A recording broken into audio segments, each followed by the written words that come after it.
Got a minute or two? We have a way to make it not okay. Welcome to Sinister Minutes.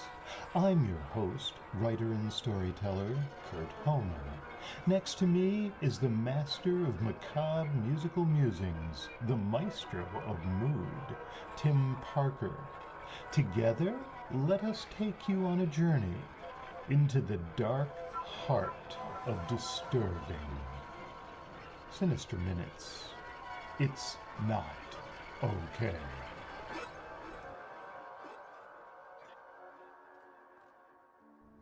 Sinister Minutes features tales that include disturbing content. That's intentional. Because like the podcast itself, the creators here at Sinister Minutes are really not okay. Content featured on this podcast may include descriptions of abuse, addiction, alcohol, blood, bodily fluids, bondage, bones, bullying, burning, cancer, cannibalism, cheating, clowns, coma, confinement, control, cults, death, decapitation, depression, diet, divorce, domestic abuse, drowning, drugs, dying, eating disorders, epidemics, experimentation, family conflict, fear, fighting, fire, gaslighting, ghosts, gore, guns, harassment, hate crime, hazing, homelessness, homicide, hospitalization, hostage situations, hostile work environments,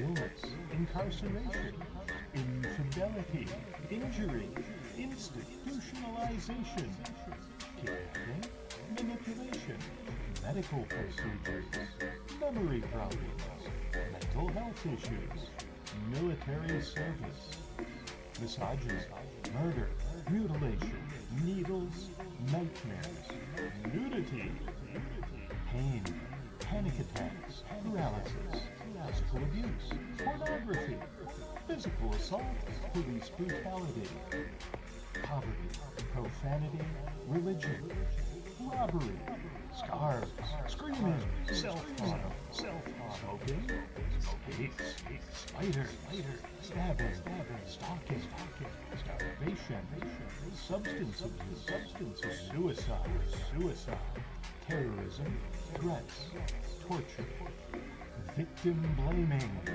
violence, war, weapons, weather, and maybe, just maybe, witches.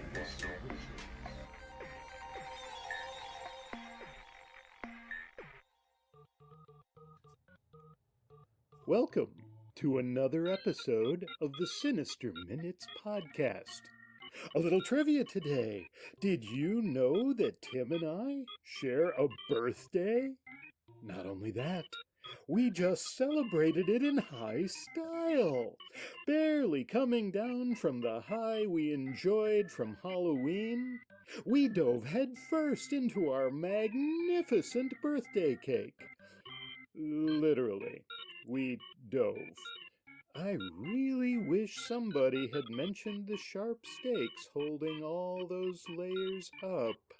At least the splatter across the frosting looks decorative. Happy birthday to us, we'd sing, but wait, what's that? We can sing that song? That song? And nobody's gonna chase us down and try to make us pay royalties? That's just no fun.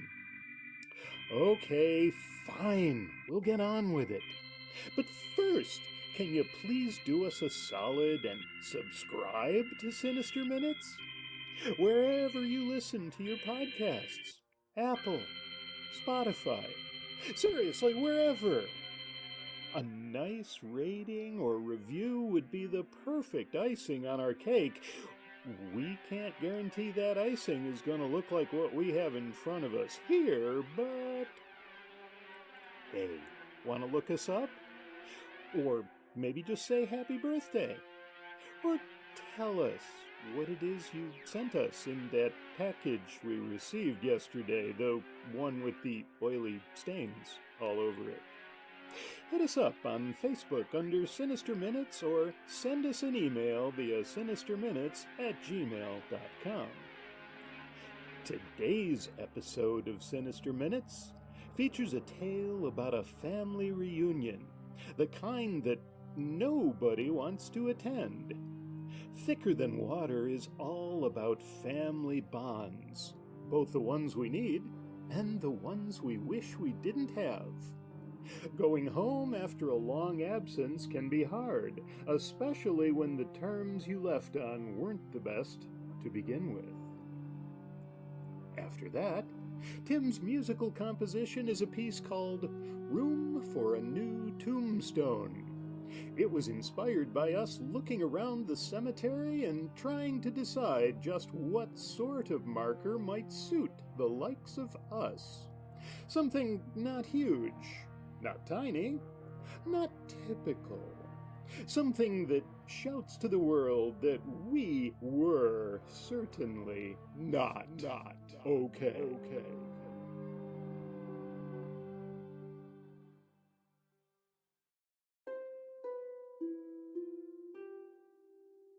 Thicker Than Water, written and narrated by Kurt Homan. Dan stared out the windshield at the brightly colored hills. It was beyond his comprehension why anyone would ever visit Upper Michigan on purpose, in spite of the fall foliage. The trip home had been miserable.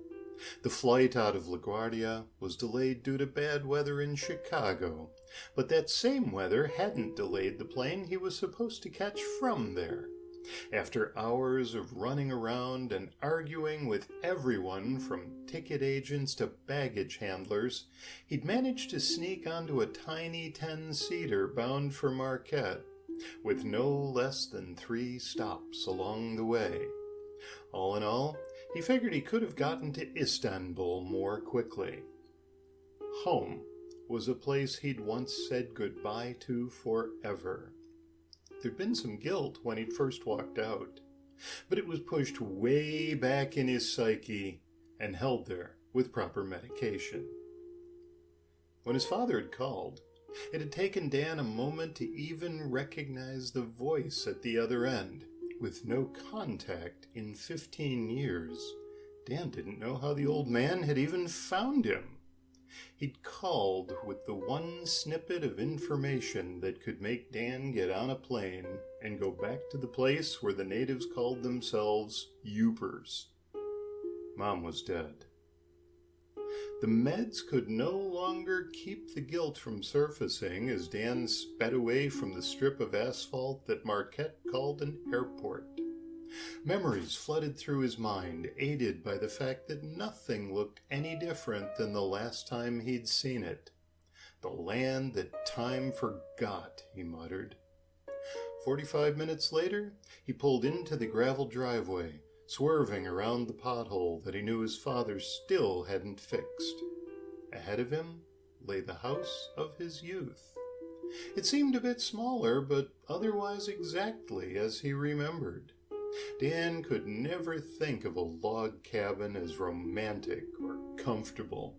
He'd spent too much of his life trying to help seal the drafts out of this one.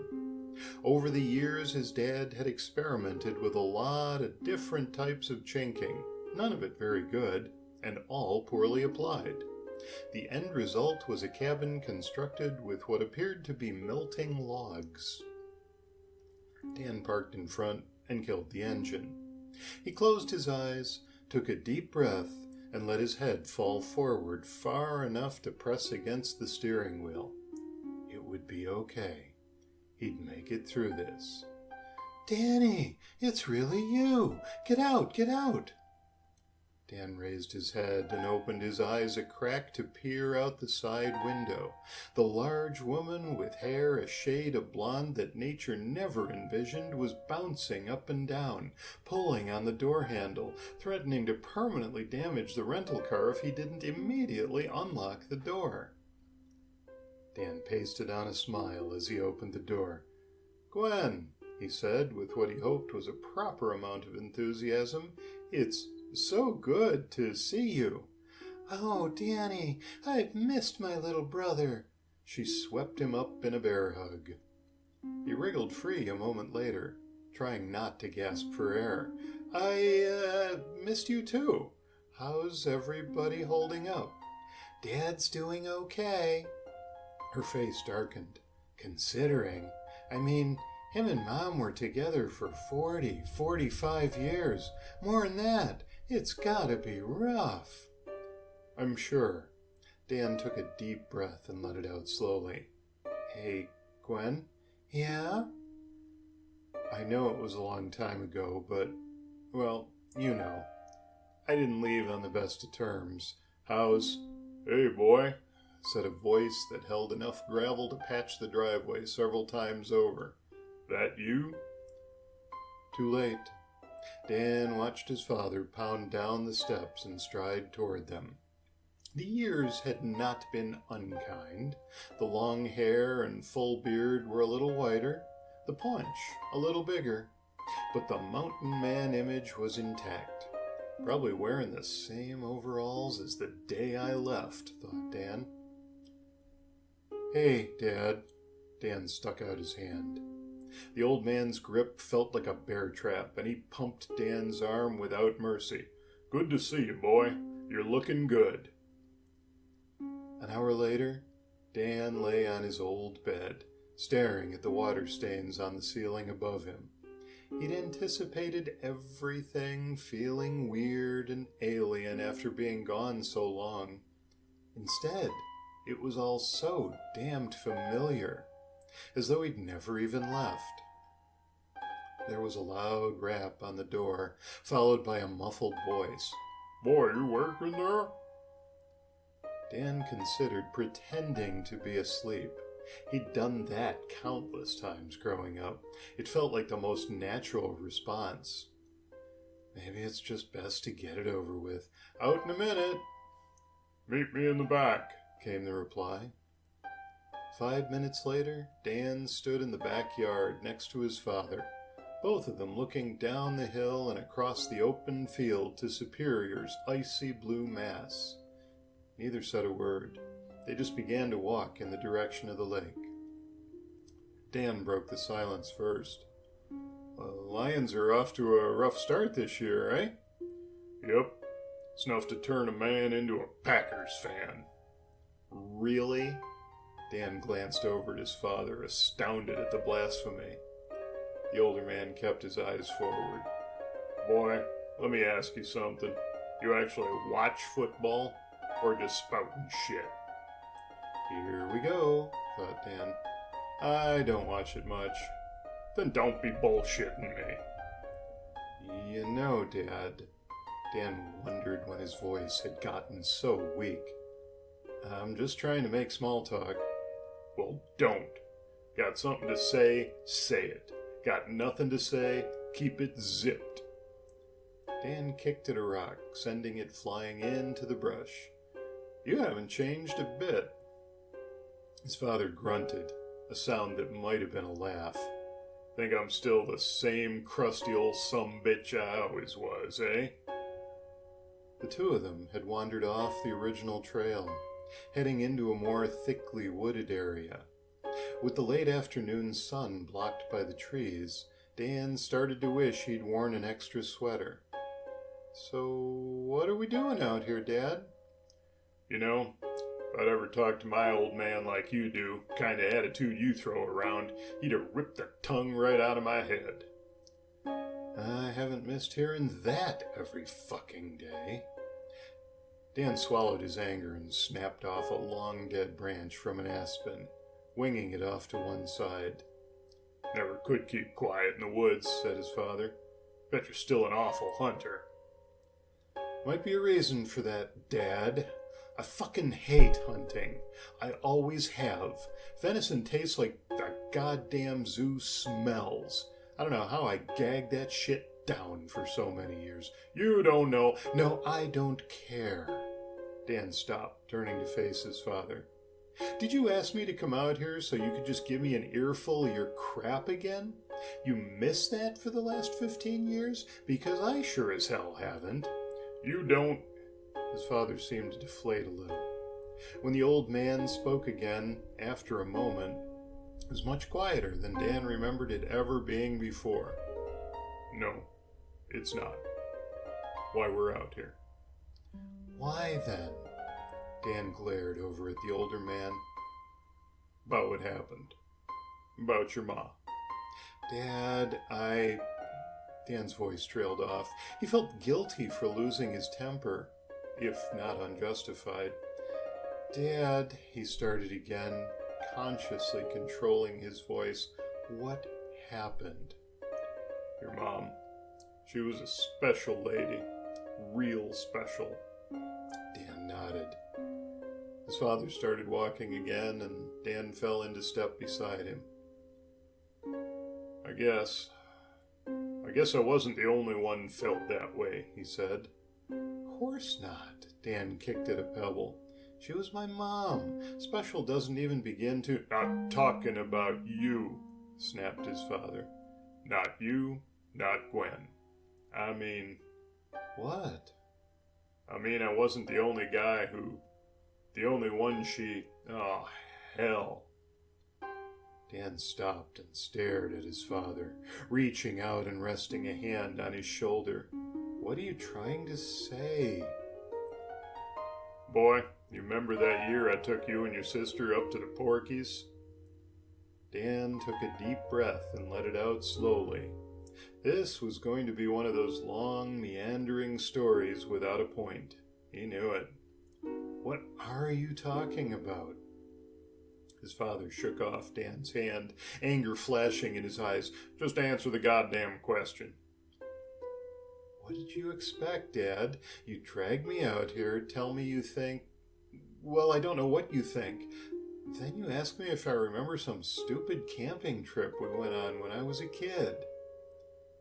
The two of them started walking again, the wind in their faces carrying a strong premonition of another harsh, cold winter.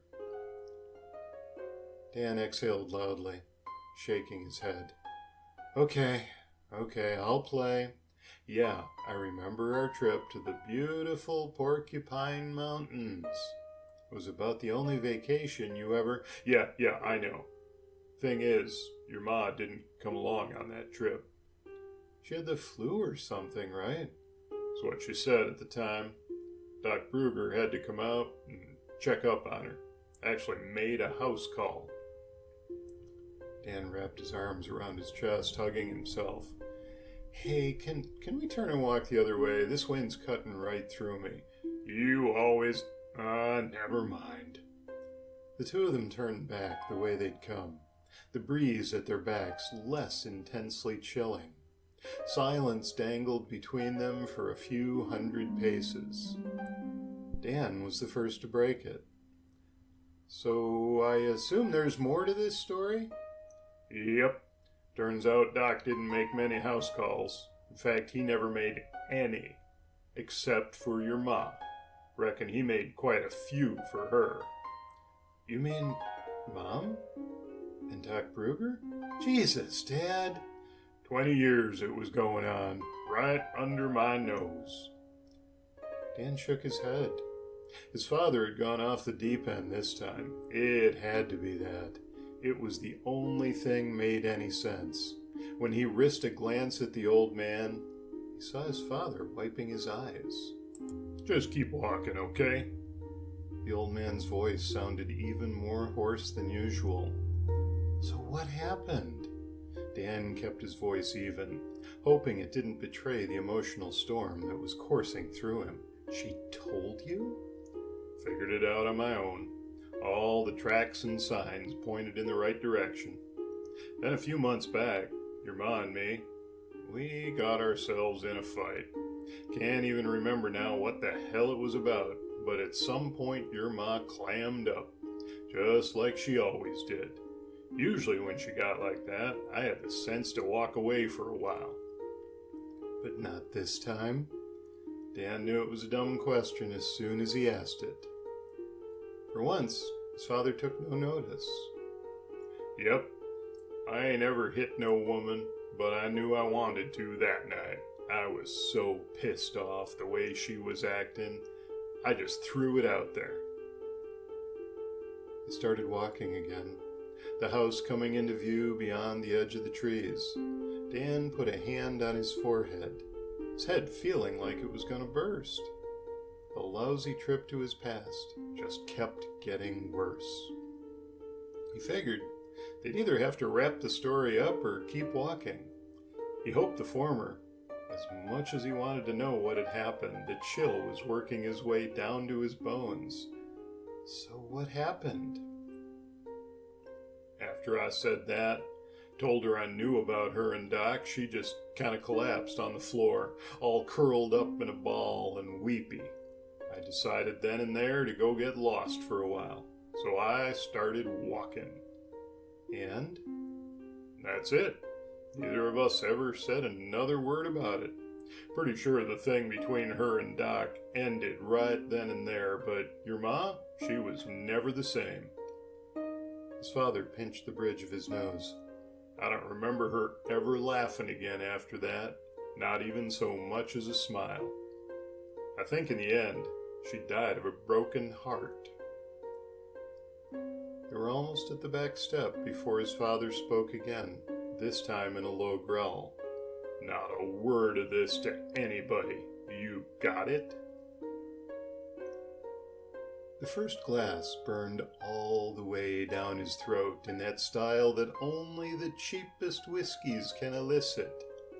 The second was marginally better, but served the purpose of dulling his taste buds enough that he stopped missing the fine, smoky scotches he'd grown to relish.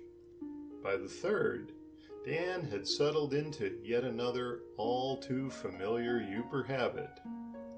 "Hey, save some for me," said Gwen.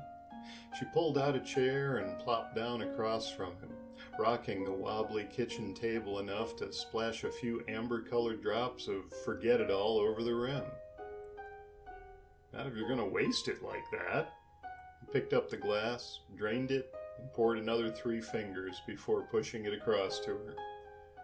"Rough walk," she said as she picked it up and sipped at it. "You could say that." Dan's eyes darted from the glass that Gwen held to the bottle, still half full in the center of the table.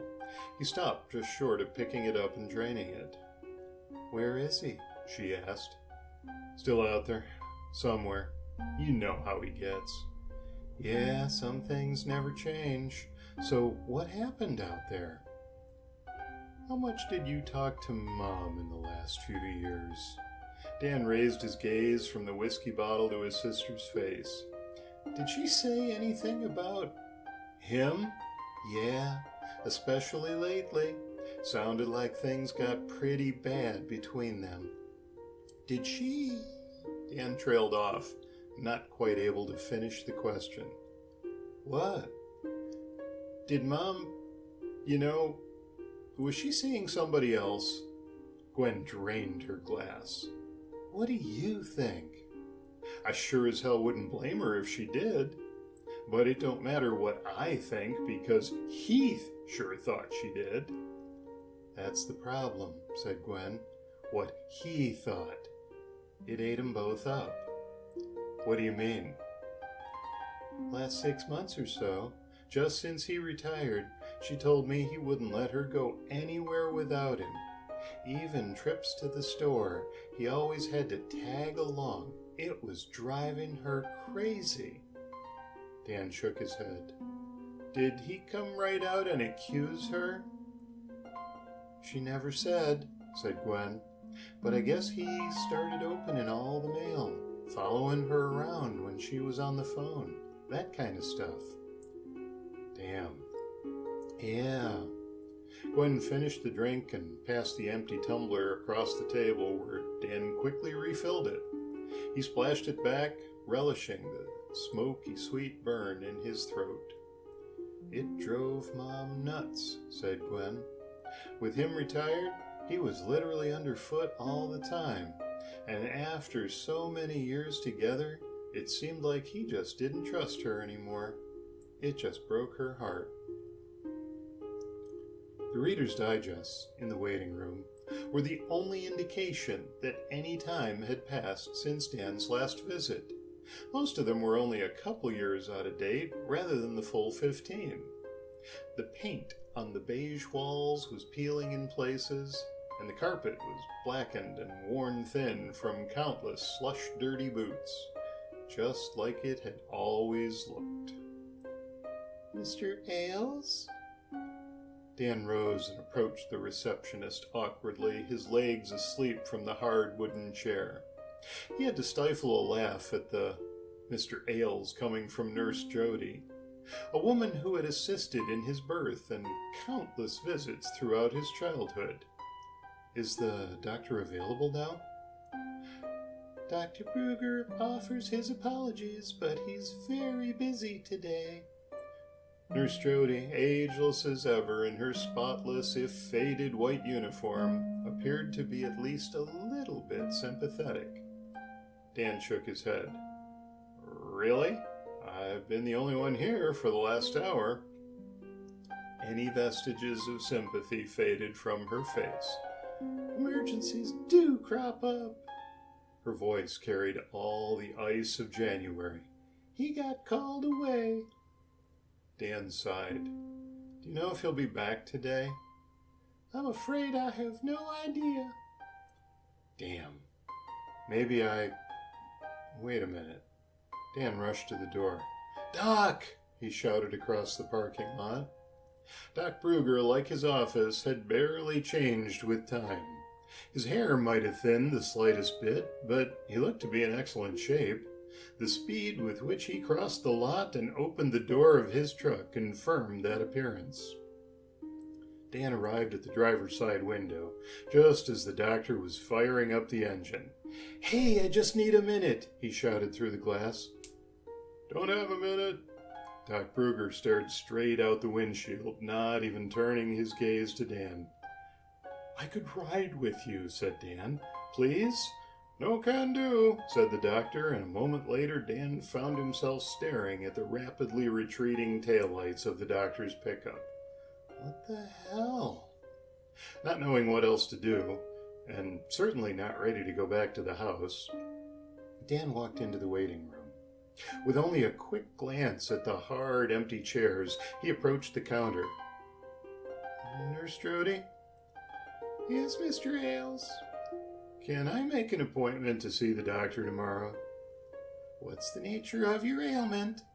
she asked, her tone one of pure business. "Huh?" Dan shook his head. "I just want to talk to him." "He's busy all week," she replied, shaking her head. "Next week, too." Dan looked around the empty waiting room again, then narrowed his gaze. "I'll be gone by next week." "Perhaps you should make an appointment with your regular doctor when you get back home, then." Dan clenched his fists, then remembered where he was and took a deep breath, letting it out slowly. These people had their own customs, their own ways of working things out, and he'd been ignoring his upbringing. "Okay, I'll bite," he said in a voice quiet enough not to be overheard by the empty waiting room. "Why is Dr. Brugger avoiding me?" The nurse stared at him.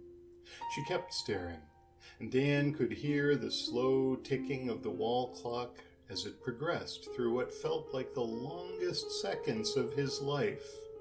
He was about to repeat his question when the woman spoke up again, in a voice barely above a whisper. "Your mom was a wonderful lady, truly a saint walking the earth among us." "Thank you for that." "Your dad, well, I always taught my children that if you can't say something nice, you shouldn't say nothing at all." She stared at him. Her lips pursed. A moment later, Dan found himself nodding in agreement. "Doc really wanted nothing but the best for your mom," the woman went on. "But in the end, that wasn't enough. It's eating him alive." "Excuse me?" said Dan. "I've said enough. maybe too much. Goodbye, Mr. Ailes. Back at the house, Dan was happy to see that Gwen and his dad had apparently decided to run an errand together. He had the place to himself. Dad was a pack rat by nature. Everything got saved. Everything might be good for some other purpose. Without Mom there to clean it up, it probably wouldn't take him long to be living like one of those people on the news, the hoarders who got crushed in their own living rooms under piles of old magazines. That was just fine for what Dan had in mind. He started in the kitchen. The pile of envelopes that covered the hutch consisted of past due notices regarding truck payments, offers to join retirement homes in warmer climates, and advertisements from snowplow contractors, home improvement stores, and fishing tackle shops. He moved to the bedroom next. His mother's touch still permeated the room. The book she'd been reading centered on a doily she had crocheted atop the bedside table. Her clothing still laid out on the rocker next to the bed, where she'd most likely set it for the evening during the sleep from which she'd never awakened. He choked back a sob, then set to work. His father's side of the bed was rumpled, but made, as though he'd taken to sleeping atop the covers. Nothing of interest lay in any of the drawers he opened. The rest of the house revealed little more. It wasn't until he got to the garage that he found them, stuck in a shoebox high atop a shelf above the half-full cans of motor oil and hydraulic fluid that had been there since the dawn of time. The envelopes were all addressed to his mother. A few had a large scrawled Jim Brugger, M.D., in the upper left corner, while others had no return address at all. Some were handwritten, others typed. There were no less than a dozen of them, the postmarks spanning at least the last 6 months. All of them were still sealed. The old man's right, thought Dan, shaking his head.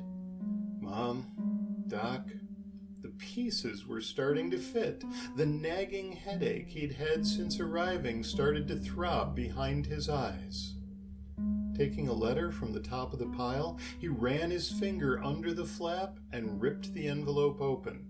"What the hell you doing out here?" Dan jumped, whirling to see his red-faced father staring at him. In that instant, he was 12 years old again, caught with a dirty magazine and his hand down his pants. Moving with what felt like the speed of that boy long ago, he jammed the torn envelope into his back pocket.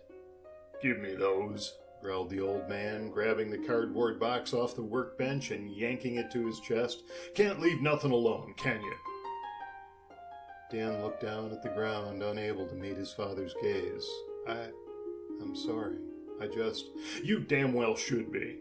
I didn't believe that. Can't believe I'm not just nuts, right? Dan shook his head. He had to look up to see if his father was still there. The old man had a faraway look in his eyes, and when he finally spoke, his voice was barely more than a whisper. "No, I never looked. Not at any of them." Heartbroken, thought Dan. I never would have believed that word could apply to this man. In that moment, for the first time in his life, Dan knew exactly what to do where his father was concerned. "Give me the box," he said. His father glared at him, suspicion in his eyes. "Some things you just have to leave 'em lay." Dan reached out his hand. "You always told me that. Now give me the box so we can go burn it up." Dan's father stared at him for a long moment, and then, without a word, handed the box of unopened letters to his son. Dan let out a breath he hadn't even realized he'd been holding, and with the box tucked under one arm, laid the other awkwardly across his father's shoulders and steered him back toward the open garage door. The two of them stood over the old fire pit, watching silently as the box smoked and smoldered before finally catching a flame. Gwen joined them a few minutes later, but when no one spoke up, or even looked away from the flames, she apparently sensed that this was men's mysteries at work and slipped back into the house. Dan laid a few small sticks of firewood on the sputtering fire, and his father added a few larger pieces a minute later. After the box was reduced to a heap of glowing coals beneath the now blazing fire, his father spoke again in that quiet voice, the one that Dan could not recall ever hearing while growing up. "Thank you." "No problem," said Dan. The two of them stood and stared at the fire for the next hour without speaking another word. The days that followed were a blur of long-lost cousins, funeral homes, memorial services. Before he knew it, Dan was back on the 10-seater, bobbing up and down in the turbulent air as they winged their way down to Detroit. He shifted in the tiny, uncomfortable seat, glad to be heading home and away once again from the youth he'd spent a lifetime trying to pretend had never existed. It had been a week since he'd worn those jeans, the ones he chose on those days when comfort trumped style. And as he shifted, he noticed something out of place. Reaching into his back pocket, he withdrew the letter he'd shoved there, the one that should have gone up in the fire with the rest, the one from the man who'd also loved his mom. Dan didn't have any illusions that his entire relationship with his father could be magically changed in a day, and the time since had proven that to be true. Nonetheless, for a couple hours that one day, they had just been two guys who understood at least a little something about one another for the first time in their lives. Why his father had chosen to confide in him to begin with remained a mystery, but there was no denying all that had happened. Dan slid the letter from the envelope and stared at its neatly folded form, now crumpled from writing in his pocket. It was private, never meant for anyone's eyes except his mother's. He had no right. But then his father hadn't had the right to keep the letter from her, to wish away what was by pretending it wasn't. "Doris, I know, of course, that this is something you'd prefer not to talk to Gus about. Yet even after all these years, I must implore you that it is of the utmost importance. I can no longer wait for the right time. That time has come and gone." Dan took a sip from the plastic cup of coffee, trying not to spill it as the plane hit yet another pocket of unstable air. He felt like a voyeur, even a ghoul, but at the same time could not bring himself to put the letter down. "You've ignored all of my attempts to reach you. No one answers when I call the house. My letters go unanswered. I tried coming to the house myself, but Gus met me at the end of the drive. Actually pointed a shotgun at me. What does he think I'm going to do?" "Way to go, Dad," said Dan, shaking his head with a sad snicker. "You need to get back to the hospital in Marquette. At the very least, you need to fill the script I've included and actually start the regimen I've been pushing you toward for years." The chill began in Dan's spine and quickly spread to every nerve ending in his body, forcing an involuntary shudder. "I can't stress this enough. Without the medication, without taking action, your heart is a ticking time bomb. It could last a year. It could stop working tomorrow. Please, if not for yourself, then for your family, for the love of God." Dan put the letter down, closing his eyes and pinching the bridge of his nose. A broken heart.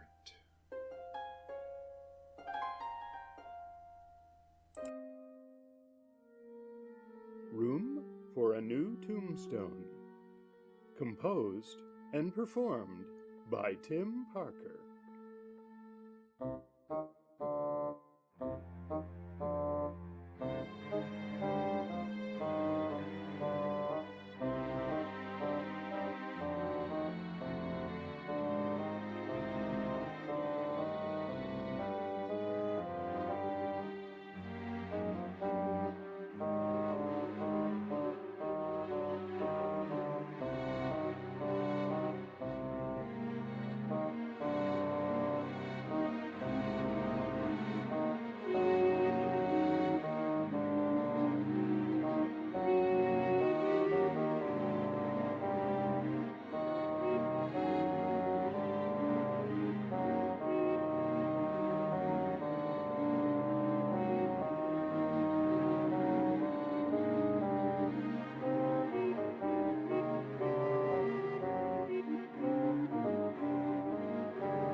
Sinister Minutes is presented by Kurt Homan and Tim Parker.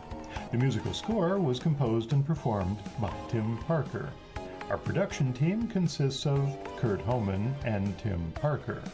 On behalf of everyone here at the Sinister Minutes podcast, namely Kurt Homan and Tim Parker, we thank you for listening, for joining us as we explore all the ways in which we are not okay. This audio program is copyright 2024 by Kurt Homan and Tim Parker under a Creative Commons Attribution, Non-Commercial, No Derivatives license.